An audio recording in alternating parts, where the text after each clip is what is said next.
If you're in the market for a compact luxury crossover, the Lexus NX has been a solid choice for the past 8 years or so. When the company first introduced the NX as a step below the RX, which is the company's best-selling model, it was an instant hit, with Lexus selling roughly 60,000 units in the US every year. Now, back in 2022, the company gave the NX a full redesign. It's now in its second generation, adding a plethora of different powertrains. However, this week, Lexus has sent me a 2023 NX 450h Plus, which means this is the ultimate NX within the NX hierarchy because it shares the same plug-in hybrid powertrain with the Toyota RAV4 Prime. And this particular one here also happens to have the company's F-Sport handling package, as you can see, with its more aggressive design and upgraded suspension. So if you guys are in the market for an NX and you want the plug-in with the F-Sport handling package, does this model represent the ultimate NX? Stay tuned to find out.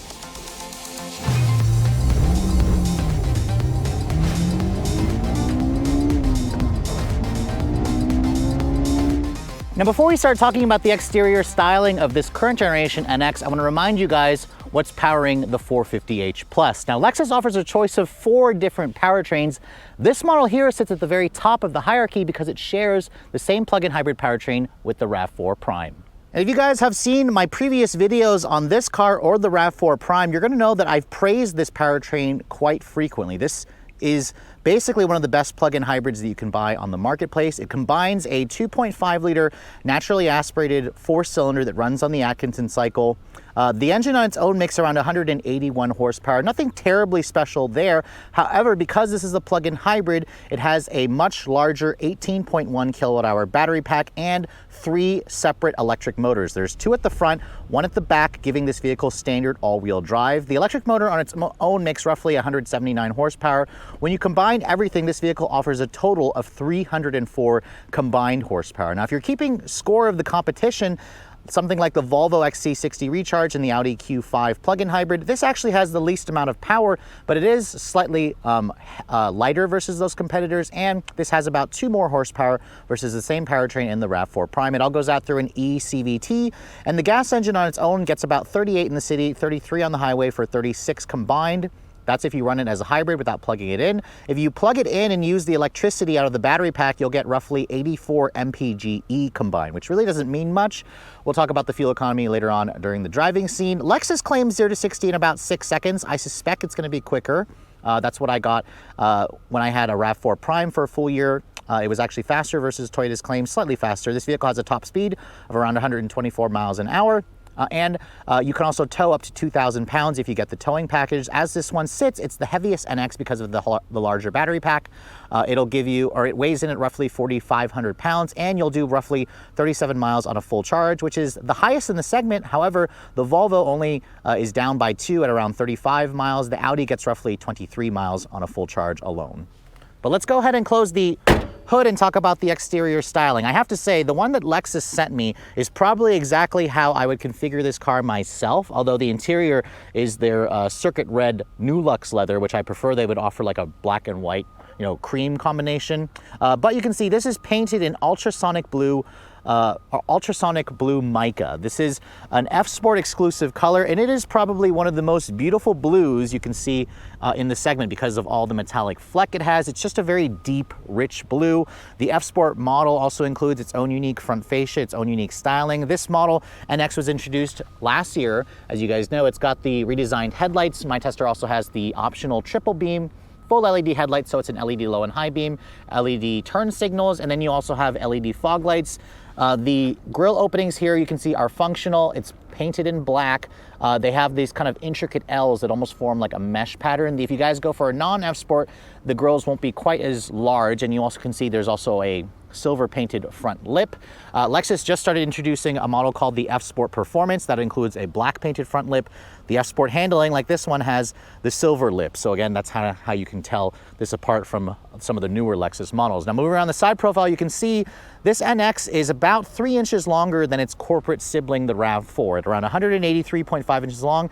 It's the same size as something like the Audi Q5, the Volvo XC60, but the Audi, I believe, is a couple inches longer. Its wheelbase is actually small for this segment at 105.6 inches long. It shares the wheelbase with the RAV4 because this is built off of the TNGA-K platform. It's a global platform that Lexus, again, slightly modifies for the Lexus version of this car. Now you can see here the wheels, these are exclusive to the F Sport model. They're a 20-inch wheel. They're a gloss black finish, which you can see the brakes also look pretty conventional. I was hoping that Lexus would throw in some upgraded brakes with, you know, a black painted or red painted caliper. Tires are measuring 235/50 R20. These are a Bridgestone run flat tire. I'm surprised that the company didn't want to go with like a fatter 255, considering this has the F Sport handling package. You'll also know it's an F Sport from the side because the fender flares here are body color. They're going to be kind of black gray finished on a non-F Sport, and then you can see here F Sport badge here to show this has the handling package. It also has a white background. The Performance F Sport Performance that Lexus has just introduced has a black background in the badge, but still I do like the proportions of this car a lot. I think it's just going to be the right size for a lot of people. The F Sport model also includes kind of the black chrome around the window trim. You have the gloss black mirrors with the integrated turn signals, and then you have the gloss black roof rails. My tester also has the accessory roof rail crossbars that you can get, which definitely looks great. You can see the door handles. They also have black, high gloss black coated on them or trimmed in them. They also have this digital latch system, which you can see the door handles are fixed in place. You just have to push the back of that pressure pad, and that'll open up the door handle for you. And then moving around the rear of the vehicle, you can see really well-proportioned car. This was the first Lexus vehicle to show off their new design language, and I think it's definitely aging very gracefully. It's still a very modern, a very upscale looking car. Now at the rear, you can see taillights are full LED. You have LED turn signal, LED reverse light, LED brake light. It's got that new light bar that kind of goes across and connects the two taillights together, and then it spells out Lexus at the back as opposed to the L logo. This is the first Lexus, remember to get that new logo.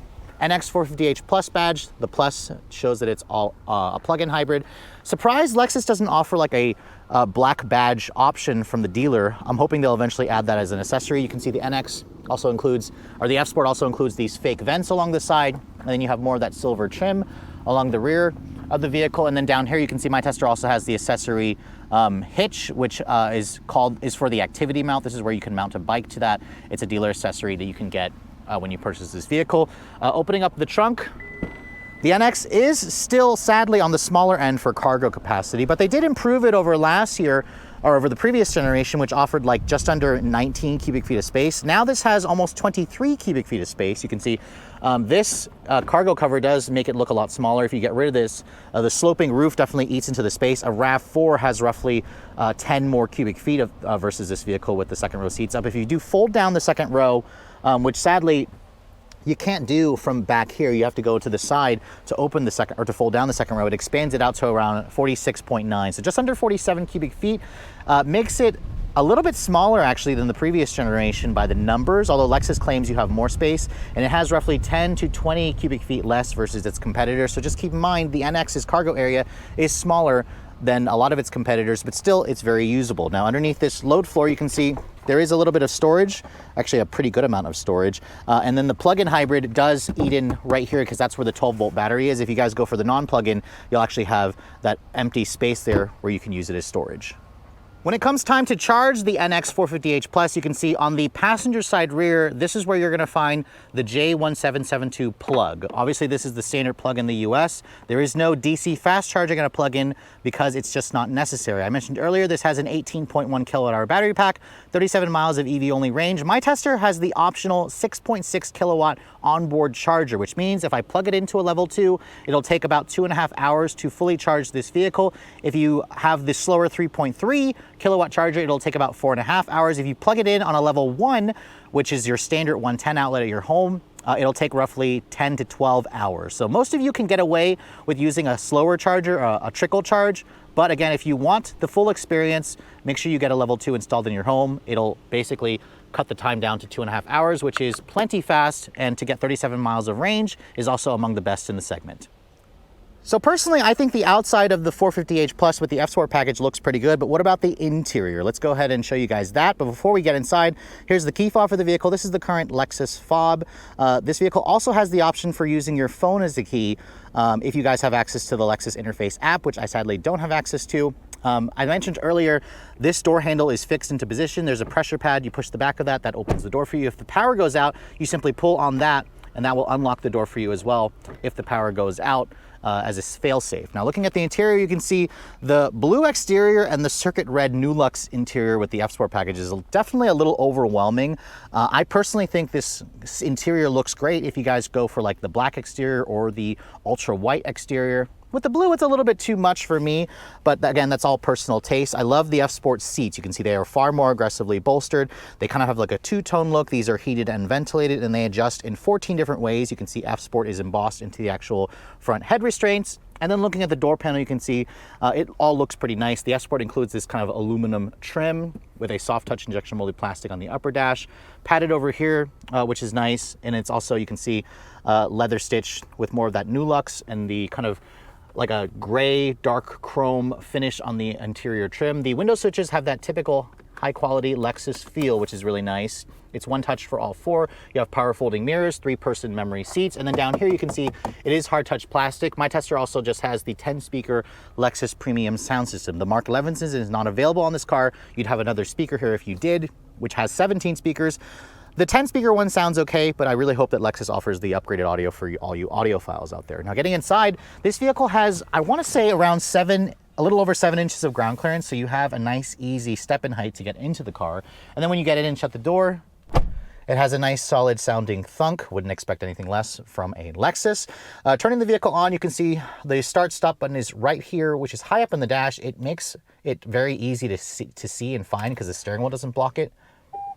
But when you turn it on, you can hear this was the first Lexus to get their new 14-inch Lexus interface sound infotainment system. It also has a new chime versus the older Lexus. It's different versus some of the Toyotas where they used to share the same chime. You can see the dashboard here has a soft touch injection molded plastic. It would be nice if this was stitched, but remember, this car sits at the very bottom of the totem pole, although the UX kind of falls below it.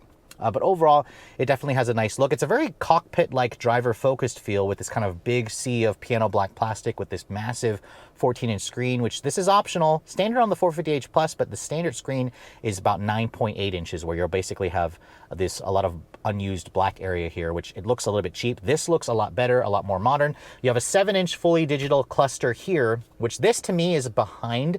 I was really hoping Lexus would upgrade this to be a 12-inch display. You can see it's 7 inches because it's really small. The other portions there are not a fully digital. It's kind of an analog display for the fuel, for the battery charge status indicator. The steering wheel itself is a power tilt telescoping. That's nice. You don't even find that on some competitors. Lexus is very good about including that. You can't even find that, for example, on like an Acura or a Volvo. The controls, they have a really high quality feel to them. They are slightly unique versus other Toyota products. These steering wheel controls, you can see, these are actually haptic and they're touch. If I touch my finger on one of the buttons over here, just like kind of lay it over it, it actually shows in the heads-up display what I'm showing, and I can push this button. It'll actually change what the actual buttons do. Pretty cool, but when you're wearing sunglasses, that's a little bit hard to see. Speaking of which, I do like the heads-up display in this car. Gives you a lot of useful information. The old NX didn't even offer that. The horn sounds good. It sounds appropriate. It doesn't sound puny. I've definitely heard that problem in some competitors. You can see paddles on the wheel for this model, even though this vehicle has an eCVT. It's kind of weird that it has paddles. Over here on the center stack, you can see the screen. I've shown you guys this system before. It's pretty easy to use. It works well. It has over-the-air updates. It's got wireless CarPlay and Android Auto. There were a couple times where my phone refused to pair to the system when I first got into the car. I had to do basically a reset on my phone, and now it works flawlessly. So kind of keep that in mind. Software always tends to be a little glitchy. This was the first Lexus product to get this, but again, software can be updated via over-the-air updates pretty easily. But the screen itself, crystal clear, very quick and snappy. And when you go to the Lexus interface here, it's pretty easy to use. All your usual sources are on the left here. You go to audio, you can go to GPS, which this is a cloud-based navigation system, which means you have to have a subscription for it, and you also have to have cellular service for it to work. So most of you probably won't use that. You'll just use the embedded the CarPlay GPS. Use Waze, you use Google Maps and whatnot, or Apple Maps. Going to the car display here, you can see all your usual adjustments you can make to driver assistance. You can also look at an energy flow gauge. You can look at the all-wheel drive system where the power is flowing. So again, all that is pretty cool. Going over here to vehicle customize in the settings, this is also where you can adjust the illumination in this car. This has the thematic ambient lighting, which Lexus was one of the vehicle manufacturers that were kind of behind on ambient lighting. It certainly looks a lot better at night now, but it's nowhere near as beautiful as what you're going to find in Mercedes and BMW and Audi, for example, but it is a huge improvement. So overall, this system is very easy to use. If I push this button here, my tester has the full 360 perimeter scan camera, the panoramic view camera, for around $1,100. That's a pretty useless display, but most of you are probably just going to put it into reverse. You can see that looks really good. The resolution, the quality is great. You have trajectory, you have parking sensors front and rear. That all looks really nice. So bravo on Lexus for finally improving the camera quality resolution. Down here is your wireless phone charging pad. You can see my iPhone 12 Pro Max fits very nicely in here, although I will say that this charger is finicky. It doesn't always want to charge my phone. Now, I do have an interesting case on my phone, so for those of you who don't have a case, it should be better, but just keep in mind that it's not always, whenever the phone slides around, which it does have kind of like a padded area, it doesn't slide too well, but you have to put it on like at the right position for it to work well. You can see there's two USB ports, a USB-A and a USB-C. Open that up or slide that open, you can see a nice deeper storage bin where I can hide my phone, I can hide keys, a wallet, over there, some change, which is nice. This area here, you can see has your cup holders, a lot of piano black plastic trim. There's your drive mode selector, which Lexus actually didn't put a drive mode selector on the RX, where you have to go into the screen. On the NX, I like how they do that still, that you have a traditional knob, push to kind of go to normal or custom drive mode, kick it over to the left to go to eco, kick it to the right to go to sport, which gives you a tack, and then sport plus to the right again, gives you kind of like a race car style tachometer, which again, on a family crossover like this, it's kind of silly, but I like how this drive mode selector is right here, along with the volume knob. You can see dual zone temperature control, which I like how on the screen here, the climate's always pretty much on the lower portion while infotainment's at the top. It never changes, but some of you may still prefer hard buttons, but again, I like how Lexus kind of did that where it's relatively easier to use. Down here you can see your drive mode selector is right here. You kick it to this way, to the left, then down to go to drive, to the left, and to forward to go to reverse, and then push P for park. There's also a sport mode where you can kind of kick that down. It'll go into a sport mode for the transmission. This is where you can adjust the drive mode here from EV to like hybrid or EV mode based on the charge. There's also an auto EV or hybrid mode. And then this is like a trail mode here when you're off-roading, and then you can turn off your traction control over there, electronic parking brake. And then this right here, you can see opens in two different ways, which is definitely nice. It's also a really nice padded armrest. It's pretty deep. You can see all my camera equipment actually fits in here along with my wallet. So this is a pretty good amount of storage. I mentioned earlier, the seats are comfortable and supportive. The heated and cooled function also works well. The cooled especially works really well. I love how Lexus's cooled seats work really nicely. Above me, you can see there's LED map lighting, just the standard sunroof. The pano roof is not offered on the F Sport for now. I hope that Lexus changes that. It's a $500 upcharge on other models. And then over here on the glove box, you can see it's damped, it's lined with felt. It's a pretty large glove box, honestly. So overall, the interior has all the tech that you expect. It's definitely an upgrade over the RAV4. It feels pretty much as nice as the Audi. The infotainment system is one of the largest screens that you can get in the segment. So if you want all the tech, you want to obviously look at this car. It just doesn't feel quite as roomy as some of its competitors, so that's something to keep in mind. Looking at the back seat, you can see the NX does have a smaller interior, like I said earlier, and that does mean you have less legroom versus some competitors, but it's still pretty useful at around 36.5 inches of legroom back here. It's fine, although this door, I'm noticing, doesn't open as large as some competitors, so for those of you who plan to put a child seat back here, that could be a little bit of a challenge because the door opening isn't quite as big. But you can see getting back here, the seats don't fold, they fold down and they have a slight recline, which is definitely nice. Lexus also offers a power reclining back seat on the other versions, but not on this F Sport with the 450h Plus. So that's kind of a disappointment that they don't offer that, along with the heated back seats. That is an extra charge that you cannot get on the plug-in hybrid for now. But getting inside, you can see, for somebody my height, 5'7", there is actually a pretty good amount of space. This is where I'd have the seat to drive. There's pretty good foot space underneath there. I can kind of stretch out and get pretty comfortable. In terms of headroom, you can see my head doesn't touch the ceiling, but my hair gets kind of close to it. So for those of you who are over 6 feet, you might find that to be a little bit tight. Getting in and shutting the door, you can see the door has the same solid sounding thunk. You have soft touch injection molded plastic materials here. Sadly, no manual rear sunshades. That would be nice to include. You have the same aluminum trim. You actually have, looks like door lock switches back here, although this is probably just for one individual door. This, you can see, to open the door, just like in the front, it has a little button here you push to open that. To, if the power's out, you can also just pull that twice and that'll open the door for you. So again, Lexus very much thought of all the issues that could arise if the power goes out. Back here you can see there are at least still rear seat air vents. You have 2 USB charging ports. They're both USB-C. You have a 12-volt power outlet over here. There's a slight hump in the floor, but again, no heated rear seats and no power reclining seats because my tester is missing that. Fold this down, you can see there's a nice armrest here with 2 cup holders. There's also still LED lighting in the back here, which is nice, but overall, obviously, I mentioned earlier, some competitors offer bigger back seats, but this is still very usable if you guys plan to, carry average size or shorter adults back here or smaller kids.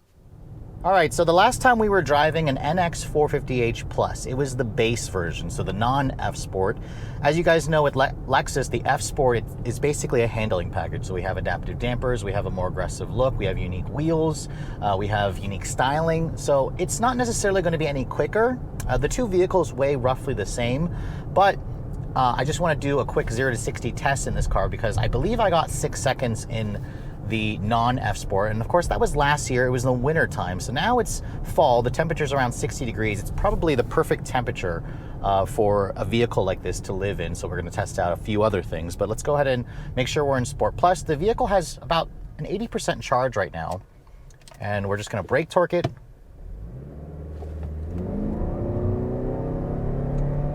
Traction was off there. Oof, this thing definitely, wow. 5.51 seconds there. That's actually a smidge quicker, 2.2 seconds quicker versus the RAV4 Prime that used to be in our long-term fleet. I think I got 5.7 in the RAV4 Prime, and it's about a half a second quicker than the non-F Sport one that I tested late last year. Now, I will say that NX, the gray one, was a very early pre-production car, because it even had the wrong wheels on it. So this one that I'm driving is a 2023, a very early 2023, and it is a full production spec car. So now we can finally test out what this vehicle is like to live with for an actual production car that people are going to buy, as opposed to the really early prototype that I was driving. But let's go ahead and see what we can get here one more time. I want to see if I can get something close to that. We'll make sure the traction's off again. We'll brake torque it.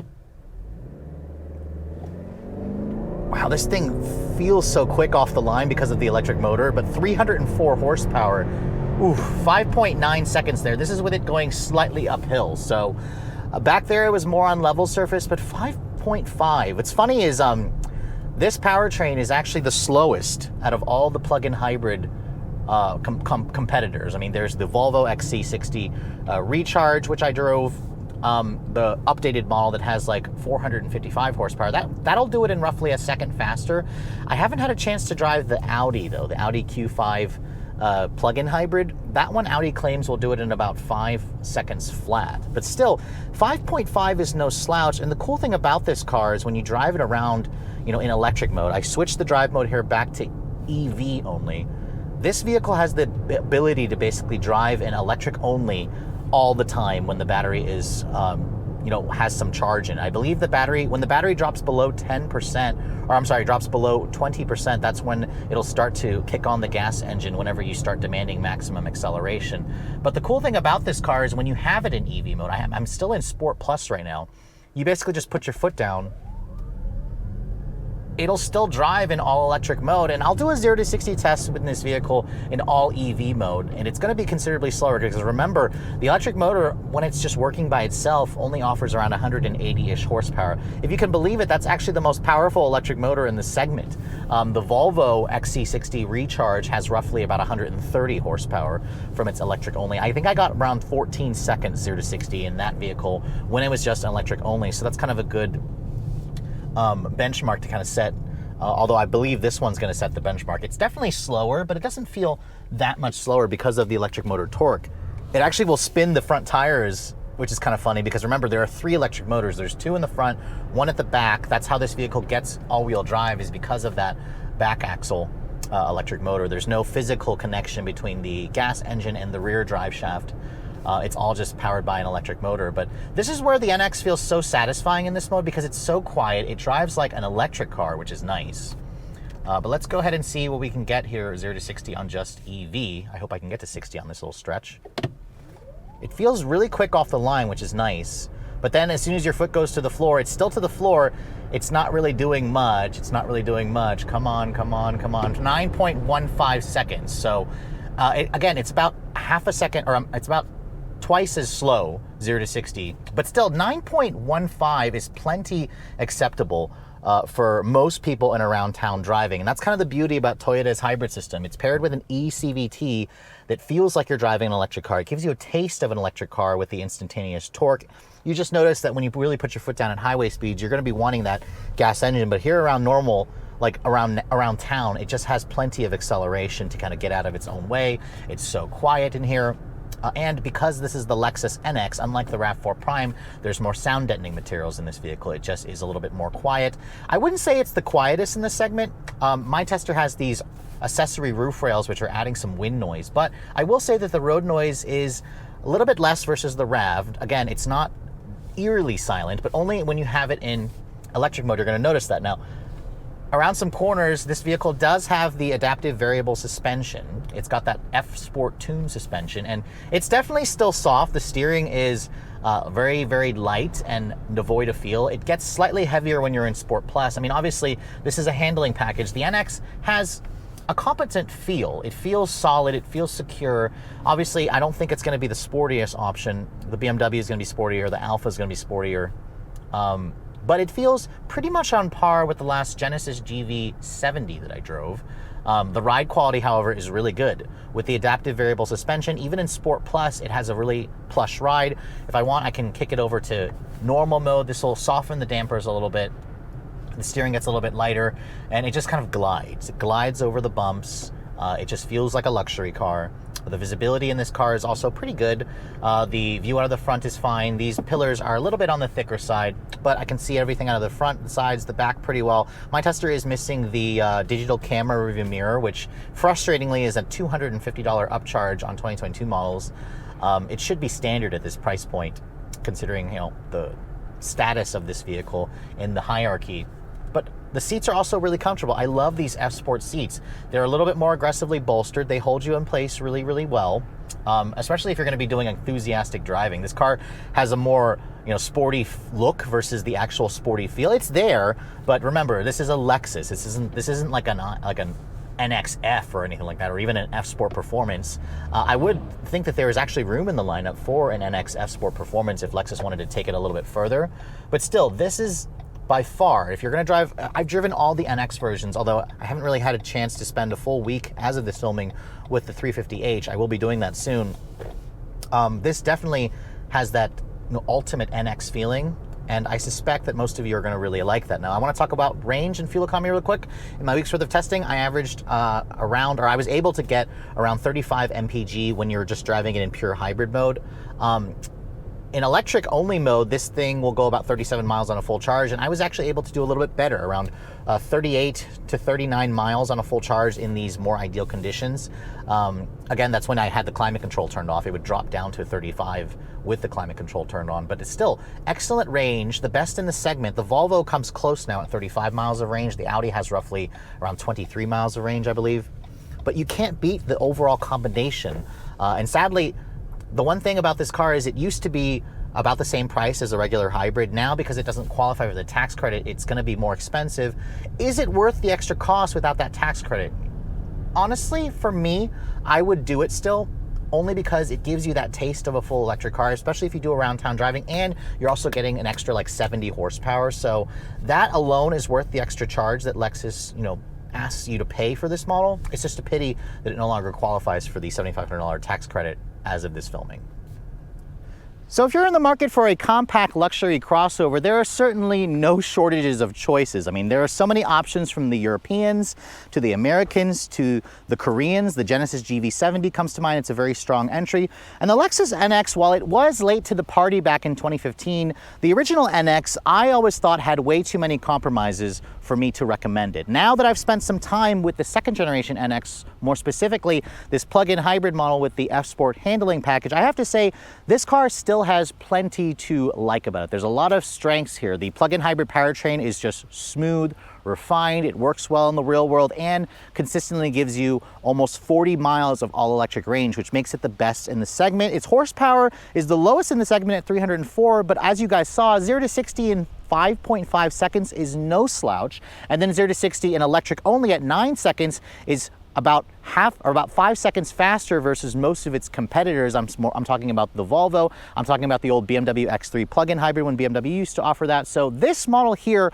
works extremely well if you plan to drive it electric only, because it feels like an electric car and it has plenty of acceleration to kind of drive around town where you don't necessarily need to turn on the gas engine. Where the NX starts to fall short is if you're looking at the passenger space. The back seat, I think, is perfectly acceptable for, you know, somebody like my height, or if you plan to only drive with 2 people on board. If you plan to regularly carry 4 people in this vehicle and they're taller, the NX's backseat is going to feel tight and the cargo area is going to start to feel a little bit small. I think if you're just 2 people, like empty nesters, a couple, for example, this should be plenty of space for most people. It's got all of the tech that you pretty much expect. I love the Lexus interface infotainment system with the wireless CarPlay, which at times did freeze and didn't work very well. But remember, that's all software. Lexus is going to, you know, be updating the software as time goes on, so you constantly get those updates and they'll make improvements. And overall, the styling of this car, I especially love it in this ultrasonic blue. The red interior, I think, is a little too much with the blue, but I really hope that Lexus offers a couple of options to bring this to, again, the ultimate NX status. I would like to see them offer a panoramic sunroof. I'd like to see them offer the Mark Levinson stereo system, and I'd like to see them offer that black and rich cream interior with the blue exterior, because I think that's just a better combination versus the red. But with all that said, if you guys are looking to purchase the 2023 NX, I don't have final pricing on the 2023 model as of this filming, but we'll go ahead and talk about pricing of the 2022 model because the NX starts, the plug-in starts at around $57,300. The F-Sport package is only $1,200 more. So for me personally, I'd say go with the F-Sport for the better, more aggressive look and the adaptive dampers. It's kind of a steal. My tester, with some of the options that it has, like the faster charger on board, the premium triple beam LED headlights, the panoramic view 360 camera, the color upcharge, and some of the accessories comes in at around $64,000 for a 2022 model, which again, that makes the NX pretty expensive. This used to be RX money, but I don't have final pricing on the new RX just yet. I suspect if you guys want an RX with this powertrain, whenever Lexus offers that, it'll probably be $10,000 more. So we're thinking like $73,000, $74,000. At this price, the NX is actually cheaper versus the Volvo and the Audi comparably equipped. Those cars are around 68 grand fully loaded. I suspect if Lexus eventually offers the Mark Levinson and the panoramic sunroof, it probably will push the price closer to around $65,000, which I think most people would pay to get those extra charges. Sadly, because this vehicle is built in Japan, it no longer qualifies for the $7,500 federal tax credit, which kind of sucks. Keep in mind that if you want a comparable NX 350h, fully loaded, those are around $57,000 versus $63 and some change for this model. Is it worth the extra charge without the tax credit? I personally think it is, but only if you plan to actually drive this vehicle and plug it in and drive it as an electric car around town. But most people are probably going to pay the extra charge anyways for the like 70 plus horsepower, because this model here is quicker 0 to 60 by 2 seconds. And for a lot of people, the extra power is extra power. So personally, it sucks that this doesn't qualify for the tax credit, but I also think that it's still worth the extra charge if you guys are in the market for the plug-in hybrid. With all that said, hope you guys have enjoyed my full overview on this 2023 Lexus NX 450h Plus with the F-Sport handling package. If you're also looking to see the latest cars I'm testing, be sure to follow me on Instagram at redline_reviews, like us on Facebook, and as always, guys, please keep subscribing to the Redline Reviews YouTube channel for all the latest reviews. Thank you so much for watching. I'll catch you all in the next video.